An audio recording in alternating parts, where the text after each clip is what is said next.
already. Welcome to HBRV Lifestyle, the podcast. I am the host, the Honey Badger, here to give it to you straight and transparent about the RV business, as well as other things. Now, I'm still in my pajamas. My allergies are through the roof bad today. I'm fine. The fire that people are talking about is in Southern California. I'm up in Northern California, so I'm far away from the big fire in Los Angeles, just to let everybody know. Lots to talk about today. Good morning, everybody. Lots to talk about. I'm going to be sniffling more than usual because this side of the nose is plugged because of all my allergies.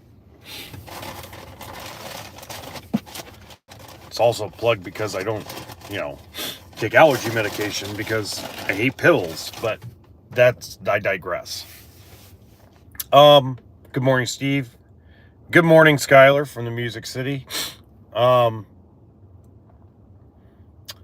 I ran into something very interesting yesterday. So somebody emailed me and was talking about that Josh the RV nerd had done his usual monthly update, and that one of the things that he was talking about was Camping World getting in trouble with Oregon, which I already had talked about, and that they were a little confused by his explanation, and they thought it would be a good subject for today. So we're going to talk about that. We're also going to talk about something that is very interesting. So yesterday, somebody left a comment in one of the other episodes that was asking about how can the RV economy recover before a lot of other industries. They don't see it because there's not that many people that can afford it.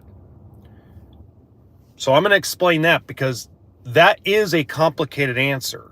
So those are the two subjects for today. And then we'll mix in some other things here and there. So let's start with Josh and his explanation of the Camping World situation up in Oregon. First off, I think he did a really good job explaining it. But remember that Josh has a boss. It's usually a legal team. So he has to be careful how he says things, when he says things, and what he says. So he has to be very careful because, again, he's got a boss and he's got to be careful. Okay. So I will elaborate on what he said because I think he did a really good job explaining it. So the reality of the situation is that, let's start with this. Bish's RV, the RV dealership he works for, Funtown RV, General RV, Camping World, Blue Compass, Mom and Pop, every RV dealership across the United States and Canada charges prep. It never changes. And the reason why there's a prep fee on every single transaction is because the RV manufacturers don't pay the dealership to get the unit ready for sale. That's very different from the car industry. By the way, also found out that it is normal in the boat industry as well. The boat and power sports industry does not get paid to get their vehicles ready. So anything outside of really the car industry, when it comes to vehicles, the factory does not participate and pay a service department to basically get the unit ready and frontline show ready. Okay. This cost, depending on the size of the dealership, what they include in their packages, can range from $600 to $2,500. Okay. Depending on what the ownership group has set as a cost. And inside that price is profit.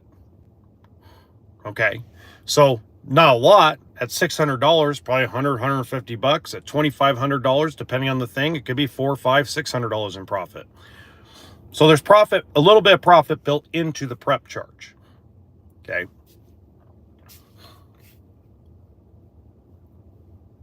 What the main problem is when a company is double dipping into freight charging. Okay. If you look at a lot of states, including Texas, including Montana, apparently, so red, blue, doesn't matter what political party covers that state. The majority of the states say, good morning, Paul. Hump day. Majority of the states say that you cannot double charge on a sticker price. Meaning, if on the sticker price it says that there's freight charged or transportation charged, you can't double charge that. If it's built into the invoice, you cannot double charge that. So what has occurred is it's not the prep fee necessarily that got Camping World into trouble. It is the freight charges that got them into trouble. Okay. So now there's two marketing strategies. Okay. There's dealerships out there that cut their prices down to X amount of dollars. And then when you walk in, they charge you prep on top. Okay. Then there's the folks that raise their prices and then tell you they have no junk fees. At the end of the day, 99.9% of you are going to pay the same price no matter where you buy it at.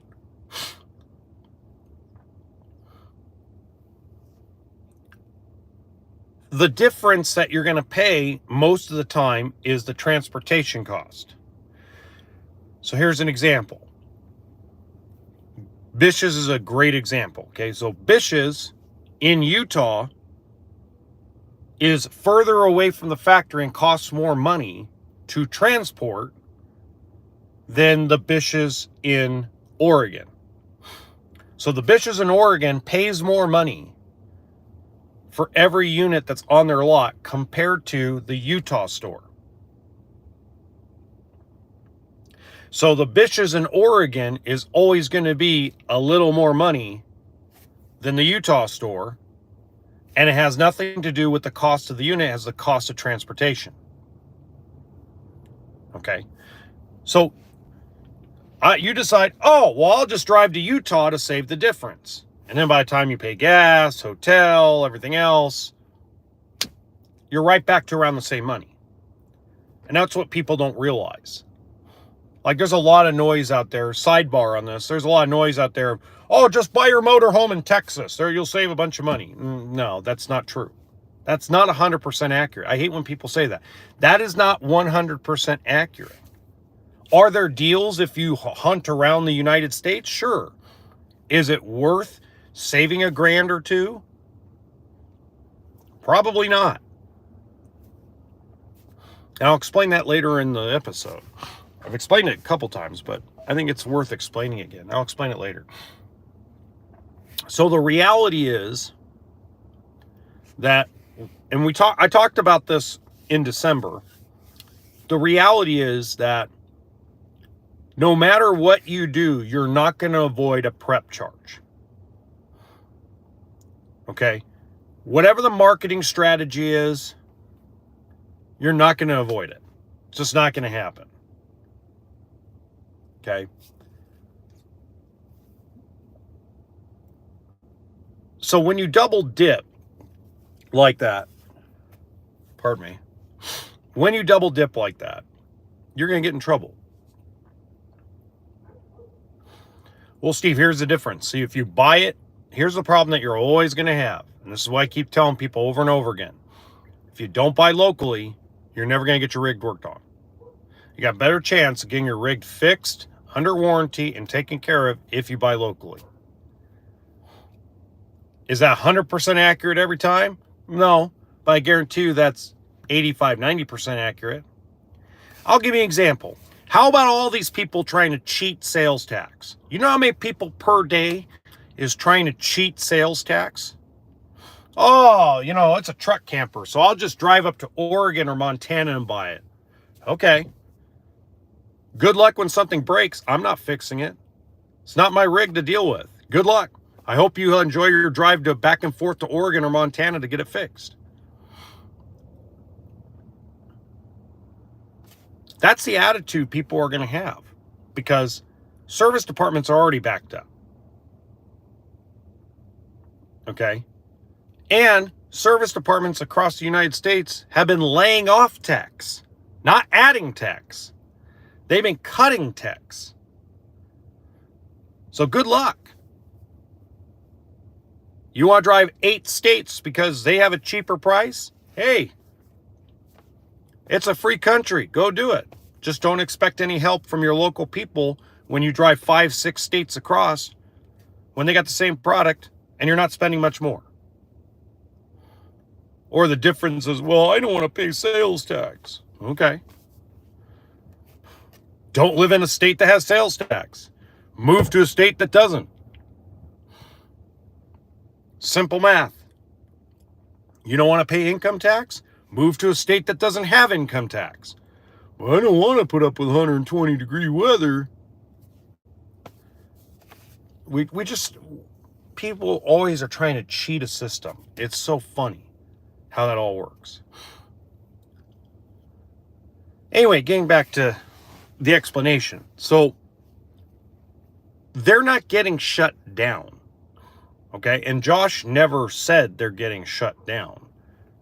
What Josh was referring to is now that this has occurred, the Camping Worlds of the world, the corporations of the world are probably going to shut down and change their marketing strategies because the one thing that all these corporate dealerships have in common is when one does something and gets slapped by the government, they all retake a look at it. Your RV countries, your Bish's RVs, your RV retailers, which is now Blue Compass, your et cetera, et cetera, et cetera. Yeah, exactly, Mike. Buy locally, support your local businesses. Stop trying to cheat the system because you're a cheap person. It's crazy. So hopefully that helped you guys out with that because I know that was, again, when you have a boss like that, you have to be careful how you say it and what you say. I'm independent, so it's a little easier for me to go, hey, guess what? Slap the crap out of people. But he did a really good job explaining it. So I think that just the confusion is the verbiage, right? Okay. How can the RV economy recover when this was a really good subject? And I decided to talk about this today because I think that's very confusing for people. How can dealerships raise their prices? How could Brinkley raise their prices? How can people have a price increase and a profit increase when there's less people to buy? Well, there isn't. Okay. So let's look at some statistics. Okay. In 2009, if you go back to 2009, if you look at Stat Survey, okay, over 250,000 new RVs were sold and registered in 2009. Okay, now that was down from the high in 2006 of 380,000. But still, we're going to use 2009 as an example because that was right after the crash. Banks were tightening their grip, didn't want to lend anything. Manufacturers produced the least amount of RVs they ever had in the history, the modern history of RV building. We had a lot of manufacturers go out of business, et cetera, et cetera, et cetera. Okay. So 250,000 people bought a new RV in 2009. Okay. Travel trailer, toy hauler, motorhome, et cetera. Okay. That number stayed flatlined in 2010. I think if I remember correctly, when I did the homework on this a few months ago, it was like 240, 245,000. Okay. This does not include folks that bought used or bought privately. So when you look at statistics and history in a bad economy, you have between 350 and 500,000 new potential RV buyers. So it's usually 1 to 1.75% of the population of the United States of America enters the RV market. Now, that doesn't sound like a lot, but the reality is that let's say that's 500,000 people, okay? Out of 500,000 people, probably 20% are not going to qualify or are going to have to wait. And the other 80% are going to buy a mix of new, used, and private party. Then on top of that, you have the folks that have owned an RV that for 5-7 years. So we're going to say people have bought in 2017, 2018. They're going to start re-entering the market to upgrade. So you're going to have about 30% of those buyers are going to enter the market. Okay, so you have the potential of 1 million to 1.5 million people per year that enter the RV market in a bad economy. And the manufacturers only produce, on a good year, about 350,000 units. Because obviously you have some carryover. Hopefully that makes sense, okay? Hopefully there's some carryover, etc. So even if that number is 1 million people, and I predicted that the manufacturing is going to go down, that doesn't mean that there won't be a lot of sales. So the dealership I'm at, that I've been helping out with, is averaging probably 25 to 30 people walking through the door during the week, another 15 to 20 walking through the door on the weekend. They're at, I believe, 21 or 22 units already for the month. So it's already showing that there are buyers in the market, and that's a mix. Now, half of the folks have bought something used, half the folks have bought something new.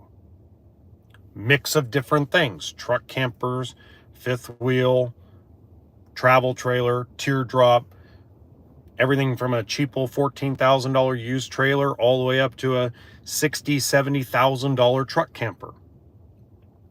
So there's a big mix of people.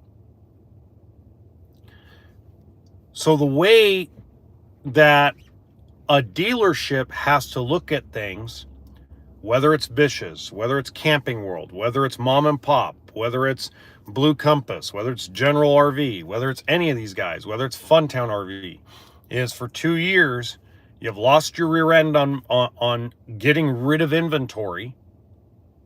Now it's time to make a profit so we can stay in business, so we can keep our employees employed.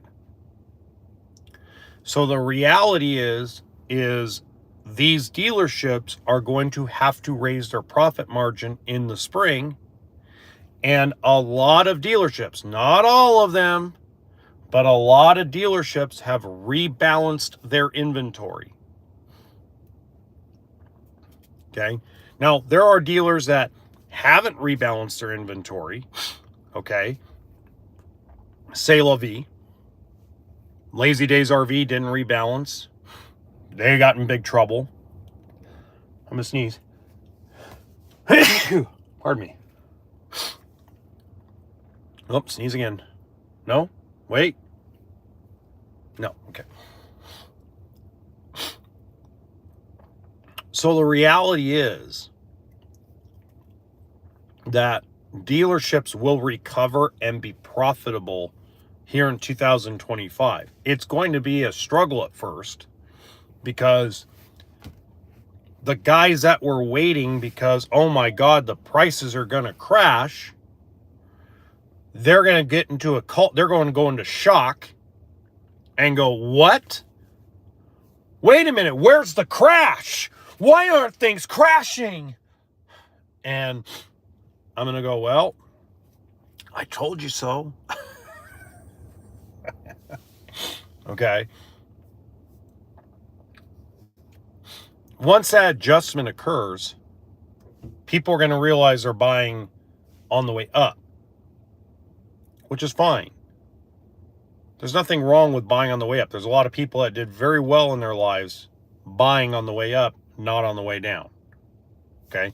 There's a lot of guys that buy stocks at the bottom, on the way down, and on the way up. And they're very rich and do very well for themselves. So that's how the RV economy will recover. Okay, now I'm going to go unplug the electric car from the charger in my pajamas.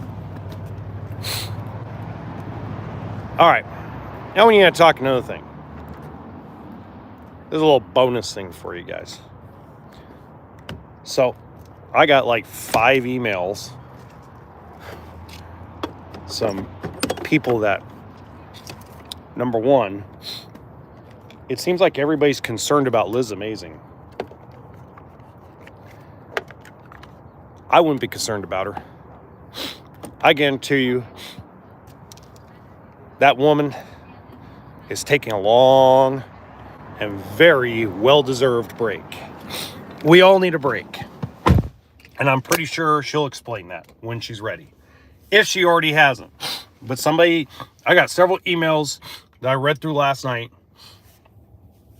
People, yeah, it's both new and both used and new. Absolutely.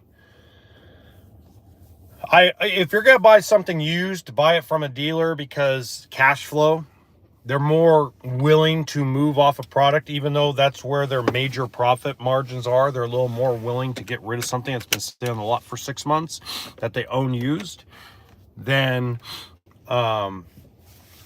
something that you buy privately or buy that the dealer just took in trade. Okay. So if you're going to buy used, find out how long they've had it. If they have it for 6 months, 7 months, yeah, they're going to be a little more. Now they're not going to sell it for 50 cents on a dollar, but you'll get a better deal because of cash flow. But as far as Liz Amazing, I'm pretty sure if she hasn't already, because I haven't checked in on her or her channel, but I'm pretty sure if she hasn't, she will come back. She will explain, and more than likely she's going to explain that she needed a little vacation. We all need a little break every once in a while, everybody but me. Apparently I don't need a break, but there's going to be a day. Don't think there won't be a day where I'm going to go and disappear for like 2 weeks, okay? Don't think that won't happen. That will happen eventually. I just don't feel it. YouTubers get burned out. I'm pretty sure there's days where Josh the RV Nerd, Matt's RV Reviews, JD from Big Truck Big RV, Jason RV Mouse. There's got to be times where everybody just needs to step away, walk away, and go take a break. Okay? It's like, go to my main channel, Mike, and I always have it in the description box of my main channel. Everybody needs a break. So I believe that Liz will be back. And I think Liz will be back refreshed, re-energized, and the same old Armageddon self that she is. I am not worried about her. She's going to be back. Okay? If she isn't already. As far as who is getting paid to go to the RV factories, because that's now a question everybody's having. Who is getting paid? Can you name names? As you guys know, I don't do that. The main reason why I don't do that and don't point fingers at people is because, number one, I don't want you to judge them personally because, as I've told you, I have no problem with people making money.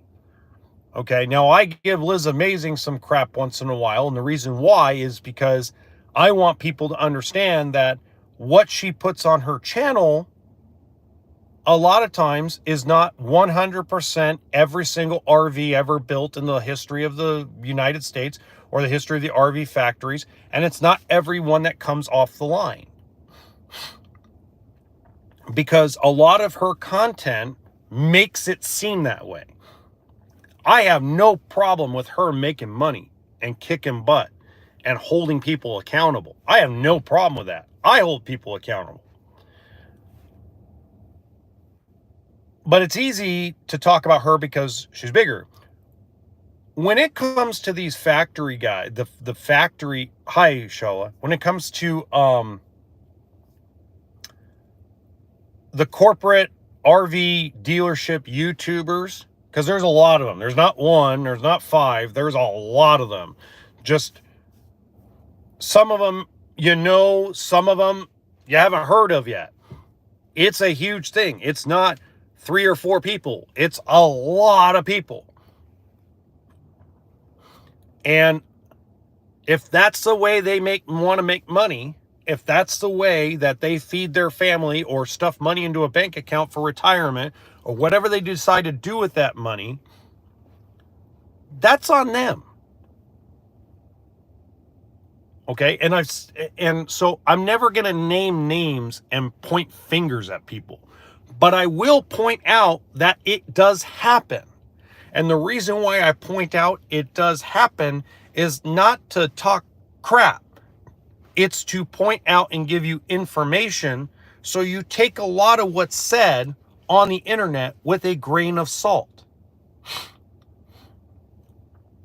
Especially if every single video that a YouTuber does that works for a dealership is everything's innovative, everything's brand new, everything's all new, I've never seen it before. When you hear stuff like that, which almost every single one of them say,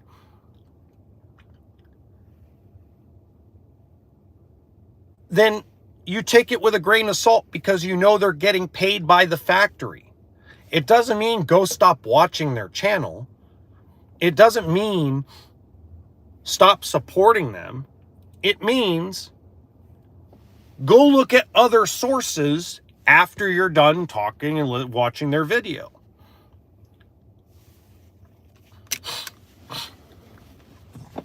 Yeah, I mean, sometimes it's better, but the reality is that there's nothing wrong with getting paid to do positive reviews for an RV manufacturer. I don't find anything wrong with it. If the factory wants to write a check to a YouTuber and say, please talk good about us, say la vie. Take the money and run. Because I don't think people realize. Then you get the content. Then you get the ad revenue from the content. Then you get the views and the growth from the content. It's a snowball effect.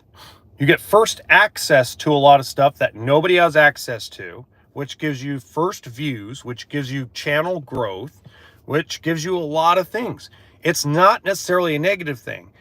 But again, when I tell you that there's RV dealership, corporate RV dealership YouTubers that get paid lots of money from the RV factories to do positive reviews, it's not to put them down or be salty or anything of that nature. It's to inform you. So when there's nothing wrong with getting great explanations and getting entertainment out of a walkthrough. I'm boring during walkthroughs. I'm extremely boring. I don't have a personality that jumps off the screen and makes people go, oh, wow, I want to watch the whole video. No, usually people skip around my chapters. I know they do, because they want to get to, they know I'm going to go over the weight. They know I'm going to go over a lot of things. And they know I'm going to open up all the cabinets, all the drawers, and everything else. So I do things a little differently than a lot of people. But I'm also very boring. A lot of people want to be entertained, especially in something where it can get boring to do a walkthrough on an RV.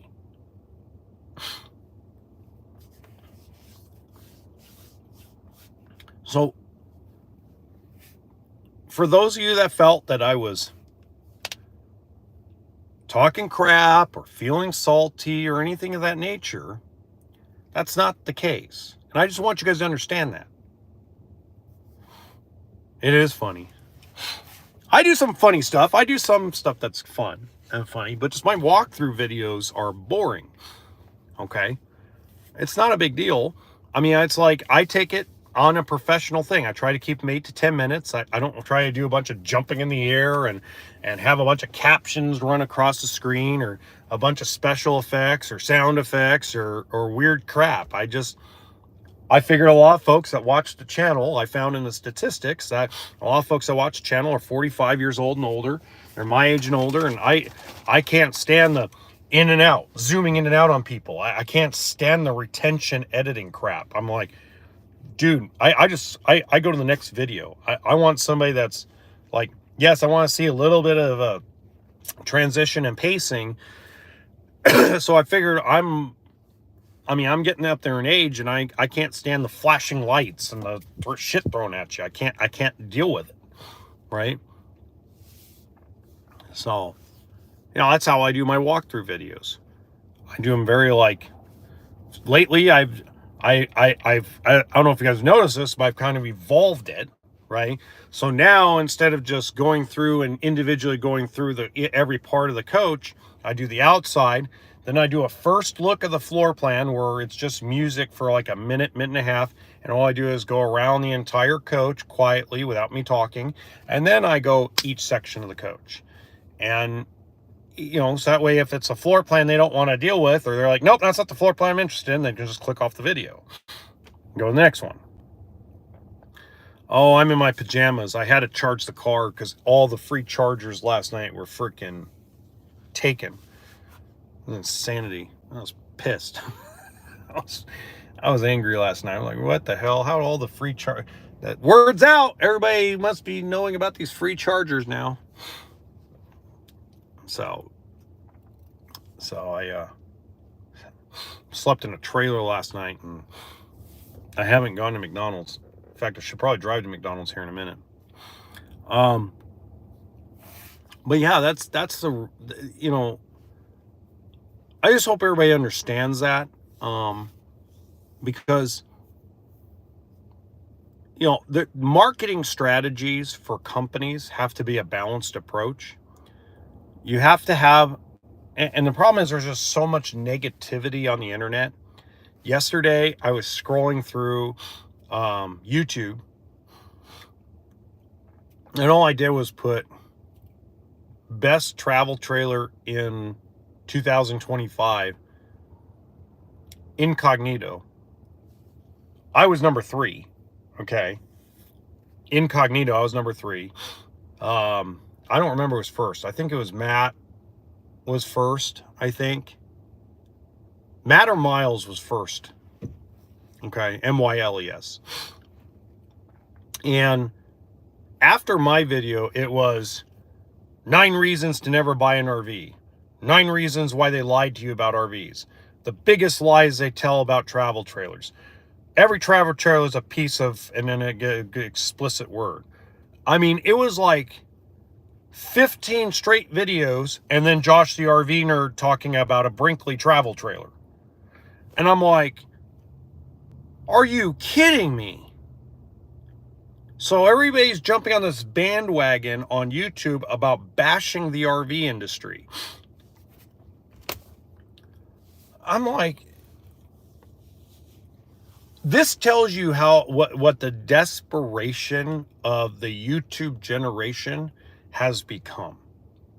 Okay. I've said several times on this podcast and on the main channel, Josh the RV Nerd actually was my inspiration to start this podcast and do my main channel. It was not a negative inspiration. It was actually when he was working for, before the family dealership got bought out by Bish's. I actually really enjoyed how he did things. Of course, he's changed a lot of things since Bish's kind of took over, okay? But there was a lot of things that he was like gaps that I was like, oh, he doesn't talk about this. He doesn't talk about this. He doesn't talk about this. And I was like, okay, I'll fill those gaps. And then I started, that's obviously how I got monetized, was mostly through the RV financing and just some of the general information that I would give out that a lot of other YouTubers weren't. Okay. But Josh has been at it for what, 10 years plus? Matt has been at it. Matt's Toolable Reviews has been at it for what, 10 plus years? JD at Big Truck Big RV, been at it what, 10, 12 years? RV Miles RV. I mean, there's like 25, 30 other corporate RV dealership YouTubers that have been doing it 7+ years. Okay. Yeah, guys, you be shocked. This is why I said I don't point fingers, because there's like 30 of these guys. Okay. Plus, guys and gals. Some of you know them, some of you don't. There's a lot of them out there. Okay.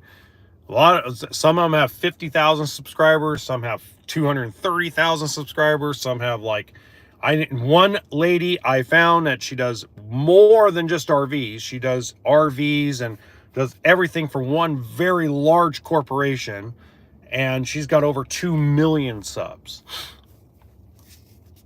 I didn't even know this lady existed until about 3 weeks ago. And she's got a bigger following than the big three. Okay? Combined. Okay? So there's more than that. And so these guys have been at it for 10 plus years, a lot of them. And it's like plodding along, evergreen content. You know, it's not, we're going to have a viral moment. You know, you look at Matt's Towable Reviews. Okay? If you look, it's steady views. It's steady educational views. It's, you know, he'll release something in January. It's not going to go viral. It's not going to get 1 million, 2 million views in a month. It's going to get, 20, 30,000. And then by the end of the year, it's going to be at like 200,000, 250,000, because he's going to have a steady stream of people. Josh, same thing. It's a steady stream of people that watch the videos. For me, for a lot of other YouTubers that do in this space, it's steady. It's not spike a bunch of views in 15 minutes. It's a steady long game over the course of a year. And I guarantee you, if the big three in this space actually combine their analytics, I bet you a lot of their videos from 3 years ago still get a lot of views, because now those are used products, right? So this new generation that has been coming in, it's like they see a trend and they jump on it to have this viral moment. Here's a great example. There's a young lady that released a video yesterday morning,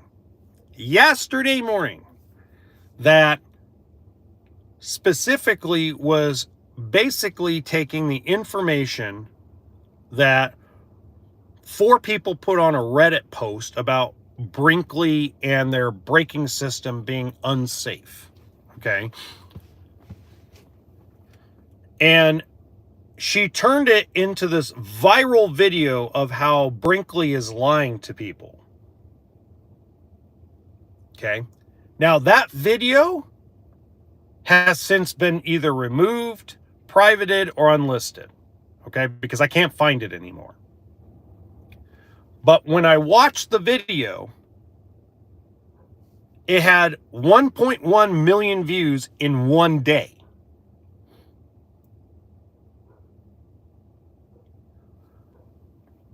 And when I listened to the stuff that she was saying on the video, it was 100% inaccurate by far.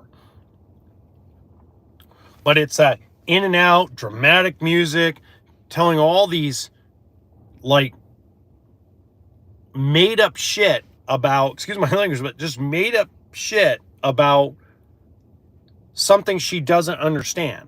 But because she lives in a van and you go to her channel's views have gone down.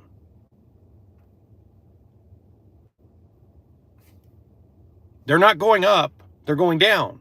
So again, somebody who depends on ad revenue from YouTube to survive creates a video that was insanely and had an insane thumbnail, insane title, and the information in it was like, what the hell? That's not true. That's not true. That's not true. And you guys know I'm not the biggest fan of Brinkley. I'm far from the biggest fan of Brinkley. But I don't think they're a pile of crap, and they don't, the problems this lady said that Brinkley was having with their brakes and their slide seals and all this stuff. I'm like, that's not Brinkley. Brinkley might have a couple issues here and there. We've had some people on the podcast that have commented and said that their Brinkley has had some major issues, but nothing that would jeopardize the safety of someone's family or families on the road. Not that I'm aware of.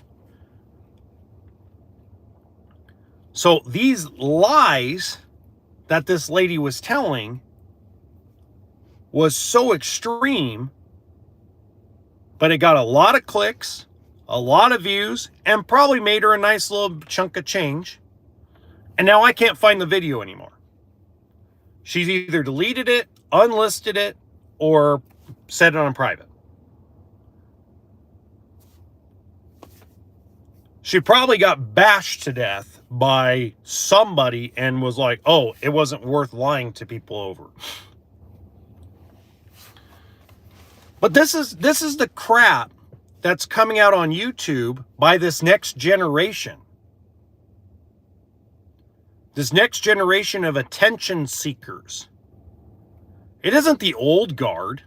The old guard is still plodding away, doing the same thing year after year, month after month, with little evolutions and little changes here and there.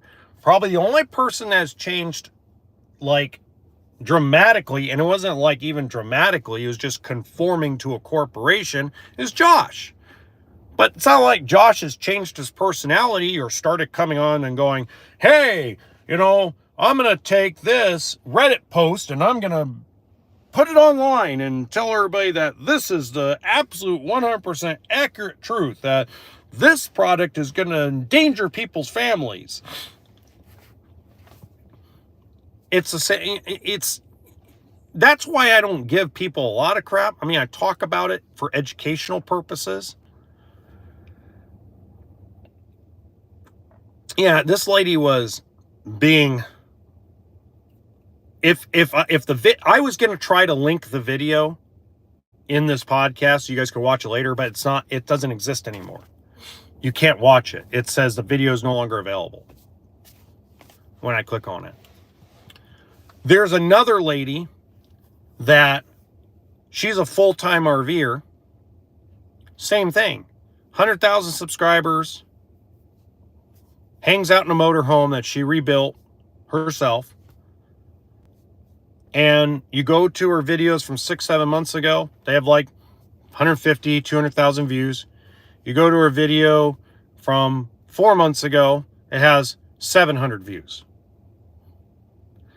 She then releases a video a week ago bashing a dealership, bashing a service department because they wouldn't help her with something.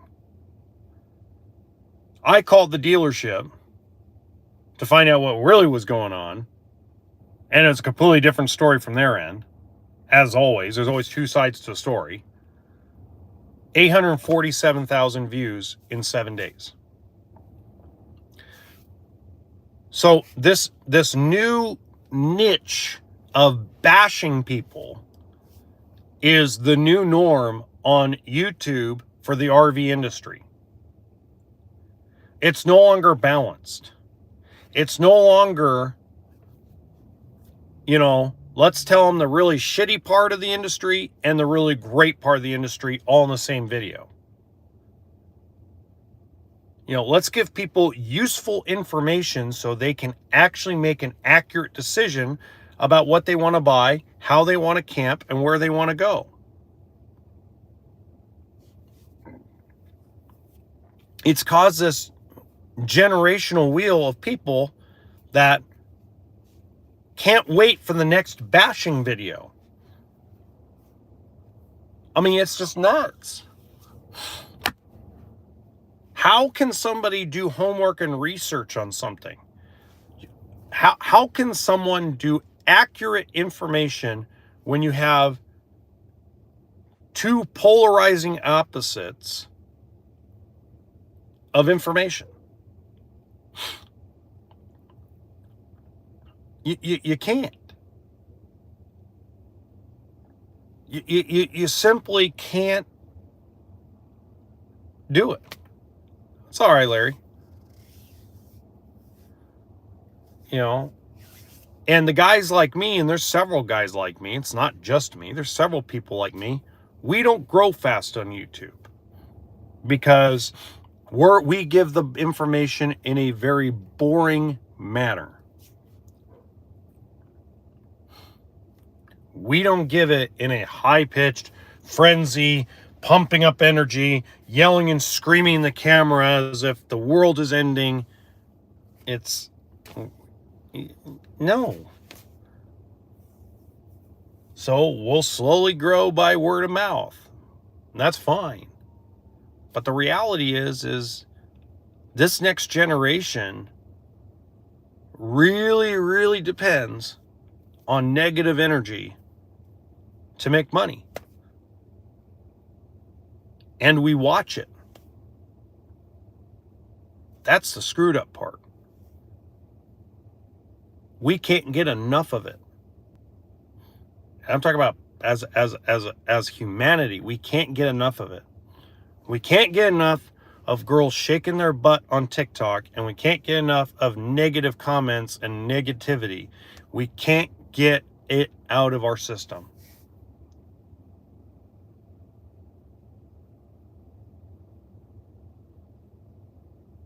Decrement.